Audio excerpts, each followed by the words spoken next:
life is different now because you have Arthur, you have Shiloh. Opo. I got that story na nung napanood mong recital ba o nagbabale ang iyong anak, ikaw ang maluwa-luwa. Nako, nung gusto niya talagang magbale, tapos gusto niya ring pumasok, mag-gymnast, lahat. Gusto niyang gawin. So, nung nakita ko nakabihis na siya, tapos nagaganon-ganon, may basic na siya. So sabi ko, wow. Ako yung mas excited na dalin siya sa school niya. So, nung nagkaganon-ganon siya, ako yung, this is it. Ito na talaga yun. Dito talaga siya pupunta sa ayaw at sa gusto ko. Oo, di ba? And Arthur also, being a dancer, is supportive of Shiloh. Opo. Totoo ba na ang dancer na partner ay passionate? Saan? Ako, ready naman ako sumagot. Doon. Doon. Opo. Very passionate. Yes, dapat. Oo. Hindi naman conflict that you guys have the same language. I mean, both of you are dancers. Opo, pareho kami Nakakatulong. ng rhythm. Pareho kayo ng Pareho kami ng ritmo. timing. Talaga. Pero, sabi mo nga kanina, sabi mo nga kanina, ikaw ang selosa. Opo. How do you handle that? Gwapo asawa mo. Opo, dapat lang. Para mas niya na love ko siya. Correct, Pag pero- hindi ako nagselos, kabahan na siya.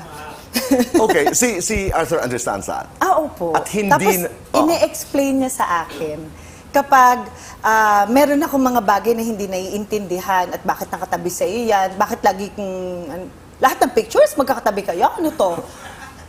May ganun ako. Tapos siya, hindi, ganito yan. Tapos, ano po muna, pinapakalma na muna niya ako and then tsaka niya i-explain. Wala ka pang isa-isa. sinugod?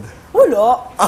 Talagang. Kasi, kay Art po kasi secured yung pakiramdam ko na mahal That's talaga ako. So, parang paparamdam niya sa'yo na hindi ka dapat magselos. Kung hindi ako nagkakamali, kasama si Art sa bagong serye ni Ding Dong. I Yes, saw their sa photos Royal together. Blood.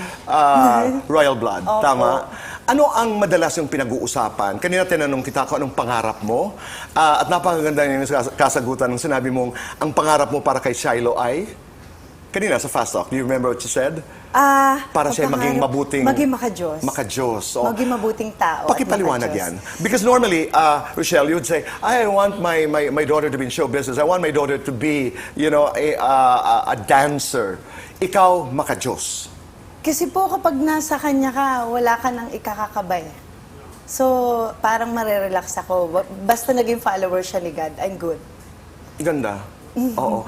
This is going to be seen by Shiloh 10, 15 years from now. Ano ang gusto mong sabihin sa anak mo? Ayan. Oo. 10 years pa na. Oh. Alam ko, kung ilang taon ka man ngayon, huwag mong kakalimutan lagi ang mami at daddy na lagi nakasuporta sa'yo. Alam mo, simulat sa pool na mahal ka namin, kahit anong desisyon na gawin mo, susuportahan ka namin habang buhay at wag mong kakalimutang mag-say I love you kay mami at daddy kahit matanda ka na, kahit may asawa ka na, dahil hindi kami magsasamang magsabi ng mahal kita. No, I just want to say, tama. Huwag matakot magsabing I love you kay mom at dad. Thank you, Rochelle. Ano ba yan? Pero pag anak na, iba na. Opo eh. Oo. Iba yung karga talaga. Iba ang karga. And I wish you the best. Thank you po. At sana'y tuloy-tuloy ang magagandang nangyayari sa iyong buhay. Salamat. You deserve the best. Kung meron kang sayaw sa buhay ngayon, paano yan? Sayaw. Ganito po.